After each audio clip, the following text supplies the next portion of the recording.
लेकिन फिर भी अंदर में कहीं ना कहीं कुछ कमी सी थी। और एक दिन वो भी आया कि जब उन्होंने ये तय किया कि बस अब और नहीं, ऐसी जिंदगी अब और नहीं, हम मर जाएंगे मगर गुलामी की जिंदगी को स्वीकार नहीं करेंगे। और उनकी इस अलग से, उनकी इस आवाज से पूरे हिंदुस्तान में एक नई क्रांति की लहर हो गई। शायद आपको वो घटना याद होगी या आपने कहीं पढ़ा होगा इतिहास में, 1857 का सैनिक विद्रोह, जब चंद लोगों ने एक मशाल जलाई, आजादी की लड़ाई की शुरुआत की। हालांकि उसके पहले भी बहुत सारे लोग समय समय पर प्रयास कर रहे थे, मगर भारत की आजादी में जो सबसे पहली बड़ी शुरुआत माना जाता है वो 1857 के उस सैनिक विद्रोह को माना जाता है, क्योंकि उस दिन हिंदुस्तान के लाखों करोड़ों दिलों में आजादी की एक मशाल जल गई। देखिए, एक ऐसी ही क्रांति की अब हमें फिर से एक बात जरूरत है। लॉ ऑफ यूज क्या बोलता है कि जिन चीजों का आप इस्तेमाल नहीं करेंगे उन चीजों को धीरे धीरे आप खो देंगे। जिन चीजों का आप यूज नहीं करेंगे उन सारी चीजों को आप धीरे धीरे खो देंगे। Ambition unused decline. एम्बिशन अगर आप यूज नहीं करेंगे तो वो आपके पास से चला जाएगा। Faith unused decreases. If you don't use your skill, you will lose your skills. If you don't use your freedom, you will lose your freedom.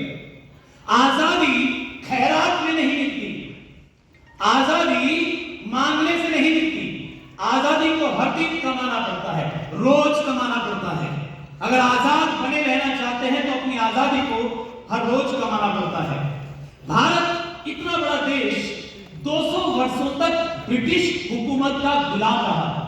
यह भी बहुत आश्चर्यजनक बात है कि इतना बड़ा देश, इतने मजबूत लीडर्स का देश कैसे इतनी लंबी समय तक इतनी बड़ी मानसिक गुलामी में दबा रहा। भारत में ब्रिटेन ने कब्जा तो कर लिया, लेकिन वो ठीक तरीके से भारत पर अपना शासन नहीं कर पा रहे थे। जगह जगह पर उन्हें मुश्किलें आ रही थी, जगह जगह पर विद्रोह होता था, कभी तकलीफें पैदा होती थी। तो उन्होंने अपने एक नुमाइंदे को भारत में भेजा, जिन्हें हम जानते हैं लॉर्ड मेकाले के नाम से। भारत की शिक्षा व्यवस्था का अध्ययन करने के लिए 1834 में लॉर्ड मेकाले भारत आए और एक साल तक उन्होंने भारत की शिक्षा व्यवस्था का अध्ययन किया।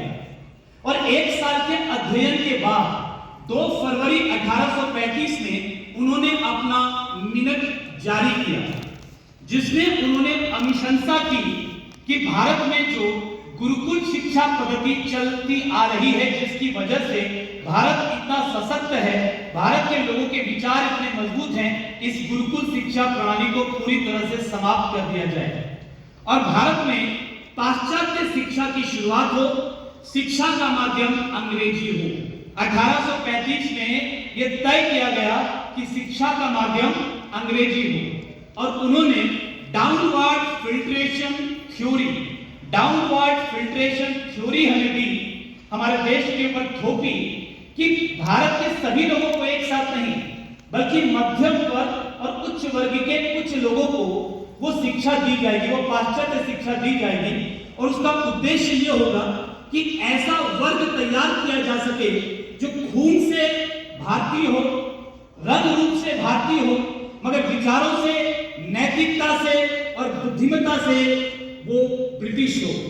यानी वो लोग जो हो भारत के मगर वो ब्रिटेन के वफादार हो और भारत में ब्रिटेन की सरकार को ठीक तरीके से सुचारू रूप से चलाने में मदद कर सके। दुख की बात तो ये है कि आजादी के इतने सालों के बाद आज भी इस शिक्षा पद्धति में बहुत बड़ा बदलाव नहीं हुआ है। देखिए, 18वीं शताब्दी की शुरुआत में हमारे देश में 90% वो लोग थे जो खुद का व्यापार करना चाहते थे, अपना खुद का रोजगार करते थे, खेती करते थे या कोई भी काम करते थे। केवल 10% लोग ऐसे थे जो प्राइवेट या सरकारी नौकरी करना पसंद करते थे। मगर 1835 की उस शिक्षा पद्धति के लागू होने के बाद से यह स्थिति बिल्कुल उलट हो गई है। आज की स्थिति यह है कि भारत में 90% लोग या तो कोई गवर्नमेंट या प्राइवेट नौकरी कर रहे हैं या करना चाहते हैं। केवल 10% लोग ही ऐसे हैं जो खुद का व्यापार या तो कर रहे हैं या करना चाहते हैं। हम इंडिपेंडेंट से धीरे धीरे डिपेंडेंट होते जा रहे हैं। हमें सुरक्षा चाहिए, हमें गारंटी चाहिए कि कोई हमारी जिंदगी की जिम्मेदारी ले, कोई हमें एक तयशुदा रकम हर महीने दे दे ताकि हमारा जीवन आसानी से चलता रहे, एक बंधी बंधाई आमदनी हमें होती रहे। हम धीरे धीरे अपने जीवन की संपूर्ण जिम्मेदारी लेने की बजाय अपनी गरीबी, तकलीफ और समस्याओं के लिए दूसरों को ब्लेम करने लगे हैं। या हम गरीब हैं क्योंकि शायद हमारे माँ बाप की गलती है, या हमारे एजुकेशन की गलती है, या हमारे नेताओं की गलती है, राजनीति की गलती है, समाज की गलती है, किस्मत की गलती है, परमात्मा की गलती है। हम दूसरों को ब्लेम करने लगे हैं। और ऐसे ही लोग जब इस सिस्टम में आ जाते हैं तो वो अपने अपलाइन को ब्लेम करते हैं, डाउनलाइन को ब्लेम करते हैं, व्यवस्थाओं को ब्लेम करते हैं, पिकअप सेंटर को ब्लेम करते हैं, अपने इलाके के माहौल को ब्लेम करते हैं, समाज को ब्लेम करते हैं।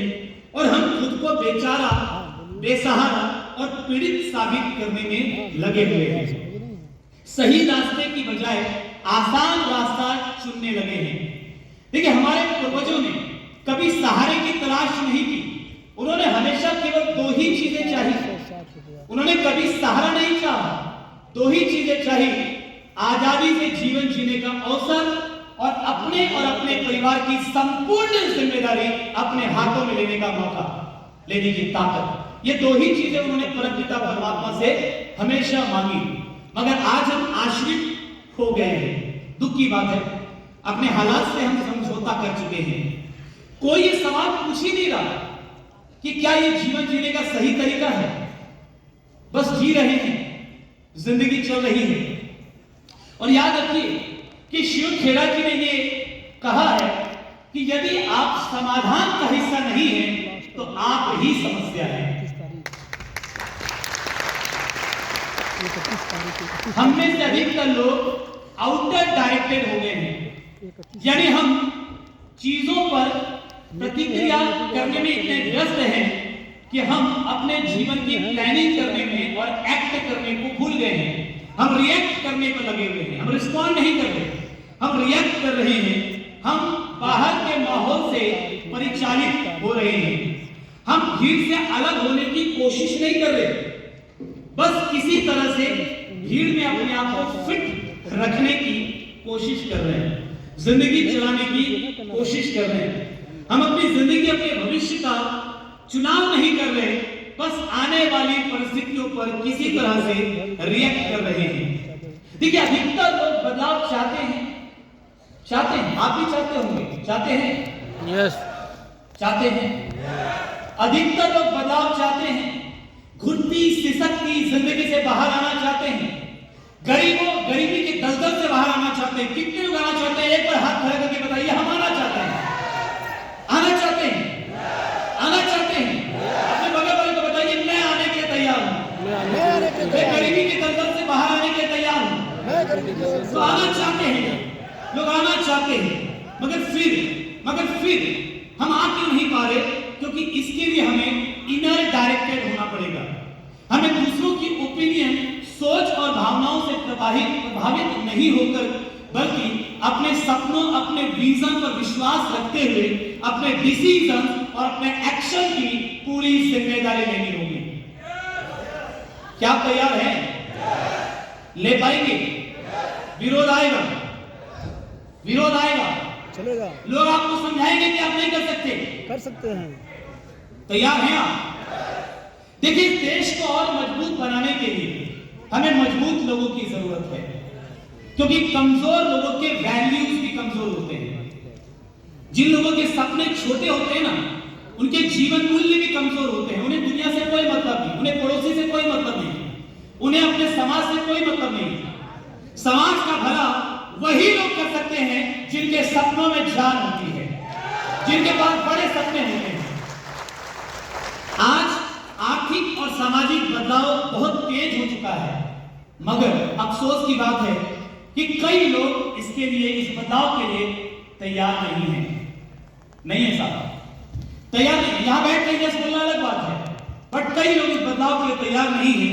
मगर इससे कोई फर्क नहीं पड़ता कि आप तैयार हैं या नहीं हैं। अगर आपको अपने सपने पूरे करने हैं, अगर आपको अपने सपने पूरे करने हैं, करने हैं यस करने हैं। यस अगर आपको अपने सपने पूरे करने हैं तो आपको जागना पड़ेगा। मुझे इस तेज परिवर्तन से खुशी है, मैं बहुत खुश हूं, क्योंकि जब परिवर्तन की रफ्तार बहुत तेज होती है तभी आजादी के दीवाने जन्म लेते हैं।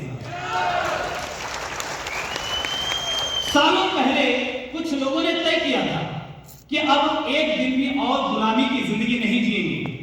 ठीक वैसी ही क्रांति की अब फिर से शुरुआत होने वाली है।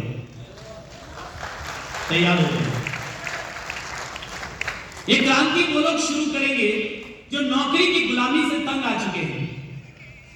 अर्थहीन जीवन, भीड़ का जीवन, अधूरे सपने, टूटती उम्मीदें, जैसे तैसे केवल सरवाइव करने और नेगेटिव शक्तियों द्वारा बार बार अपने सपनों का मजाक उड़ाए जाने से त्रस्त हो चुके हैं।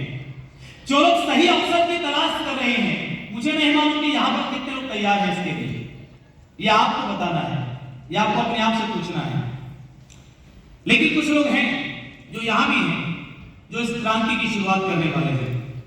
पुराने नियम बदल रहे हैं, समाज तैयार हो रहा है बदलाव के लिए। कौन करेगा नेतृत्व इस बदलाव का? कौन करेगा नेतृत्व इस परिवर्तन का? Sir, I am Dilip Kumar. कौन करेगा नेतृत्व इस क्रांति का? यकीन मानिए, लोग आपको रोकेंगे, लोग आपको रोकेंगे, वो आपको समझाएंगे कि संभव नहीं है। वो आपको समझाएंगे कि ये नियम पहले से बना हुआ है, गरीब गरीब रहेगा और अमीर ही होगा। लोग आपको कन्विंस करेंगे एक आम जिंदगी जीने के लिए। लोग आपको प्रेरित करेंगे एक सामान्य जीवन जीने के लिए, एक गरीब बने रहने के लिए। लोग आपके फोकस को डिस्ट्रैक्ट करने की कोशिश करेंगे, लेकिन फिर भी क्रांति तो होगी, फिर भी क्रांति तो होगी। और इसकी शुरुआत वो करेंगे जो हिम्मत वाले हैं।